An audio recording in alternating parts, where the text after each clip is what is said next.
But it's time to talk about the Bears. It's time to bear down.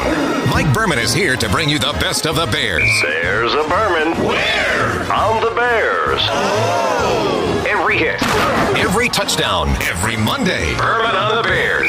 Brought to you by the Berman Auto Group on the Big 89 WLS. It's our friend Mike Berman from NBC5, eligible for a Purple Heart for covering the Chicago Bears. Hi, Mike Berman. We are truly a group of masochists, us Bears fans, aren't we? Yeah, it's awful. Why do I even bother? Why do I get my hopes up? You look at a Bears game and you go, this is why we can't have nice things. The Bears. I'm not over it. Yeah.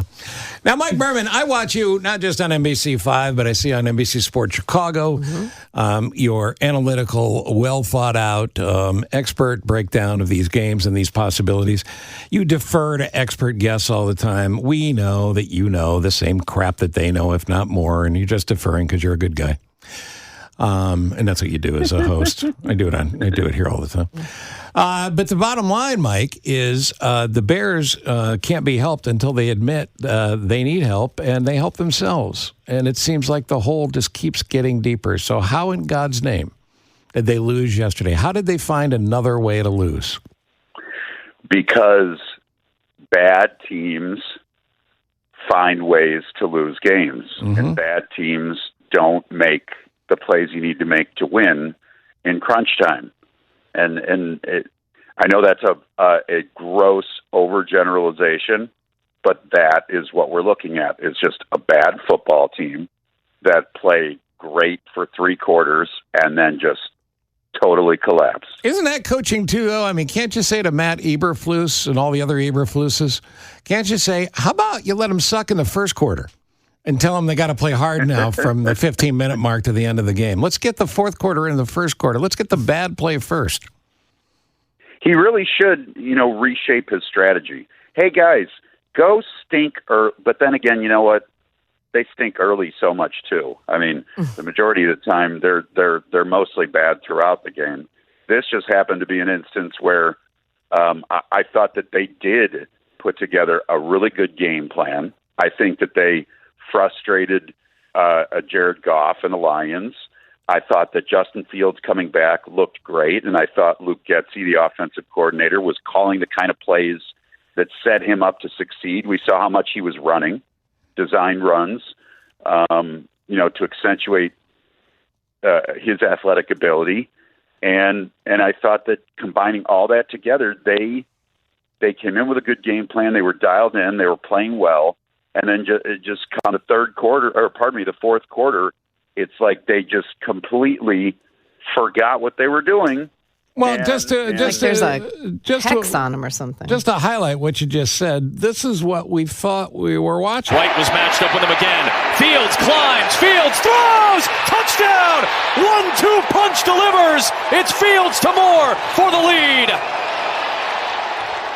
I mean, I would make the argument that DJ Moore is one of the greatest receivers in the game and has been all year. And your absolute go-to money ball player. But then, Tyler Scott. Fields. Boy, they held up against Hutchinson pretty well that time. Tyler Scott loses the football. Still loose on the deck. Who wants it? Matt Eberflus pointing, but it's going to be Detroit football. You had one of the best teams in the league. Yeah, the Detroit Lions are one of the best teams in the league. They're 8-2 for the first time in 60 years. You had them on the ropes. You had it done. And you couldn't close it out. So what happens? Does Eberflus finish the year? Oh, can we start calling him Coach Eberflus, please? Oh, that's not nice. Eberflus. I'm sure he'd love that. Eberflus. Coach Eberflus, question. What happens? What happens? Do they shake things up or do they just let this ride out? No, I don't think there's any chance he's gone before the year ends. And frankly, after what Ryan Poles said 2-3 weeks ago, the way that he came out with such a strong vote of confidence for him, like over the top, I don't think he's going anywhere in the offseason. I think they're rolling with him. So is this like The Big Short? Are the Bears actually trying to, trying to turn the whole thing upside down here? and somehow make money by losing? I'm glad you finished that, because I don't understand that housing crisis and how that applied to the Bears. Most franchises that have a little cutthroat in them would be moving on and would be finding their next head coach, because they feel like after 2 years of losing at the clip that they have, this is not the right guy. But I don't think that's the Bears. I mean, look what the Cubs did. And I know the Ricketts have been criticized for not spending as much as they should, considering the money they have at times since the World Series. But they just completely out of left field got rid of David Ross. Yep. And brought in Craig Counsell for the biggest contract in the history of big league managers. That was a move that told you we're serious about winning. I don't think the Bears make that kind of move and get rid of Flus after 2 years and bring in someone who is or at least it seems to everyone, more equipped to win. So why would fans pay good money to go see that? I don't know. They still show up, though. You're Bear fans. You think you got a glimmer of hope. And Mike, you know this. I'm not the Justin Fields. I don't like pouting on the sidelines. He played great. Okay, he played well. It was exciting to watch. He had great, he was using his legs. On the other side, defense, we had how many picks, and did we make any, or did we get any points out of those picks? Great point, Jane, because that was a big problem. In fact, we played the Tyler Scott fumble in the first half, and I felt like that was such a big deal because it was after the second consecutive pick of Jared Goff, and it cemented the fact that they got no points off of those two interceptions. So when you have a chance, when a good team like that in their building is coughing the ball up, you've got to make them pay. And in the moment, it was kind of like, are the Bears going to regret this? And the answer in the end was yes, because they only got 3 points off of 3 Jared Goff interceptions. You got to cash in for more than that if you're going to spring an upset.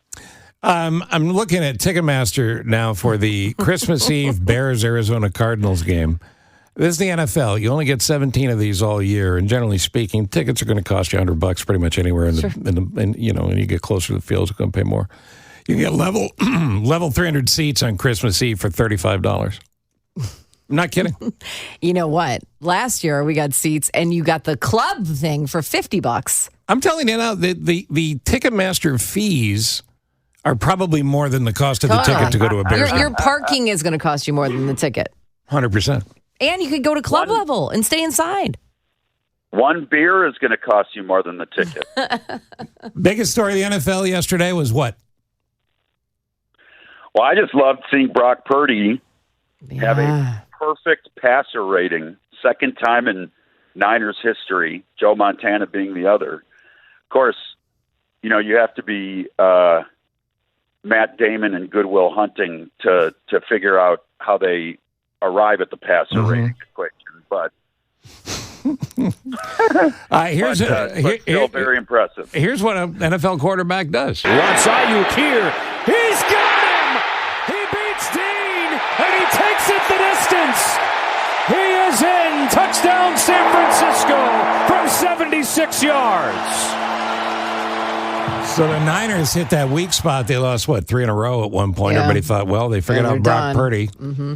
Now he comes back and he does that. I think it was like 26 or 29 or something crazy. How do they get a perfect Brock Purdy? How did the Vikings then they get, Joshua Dobbs? He played great even though they lost. So why can't the Bears find the diamond?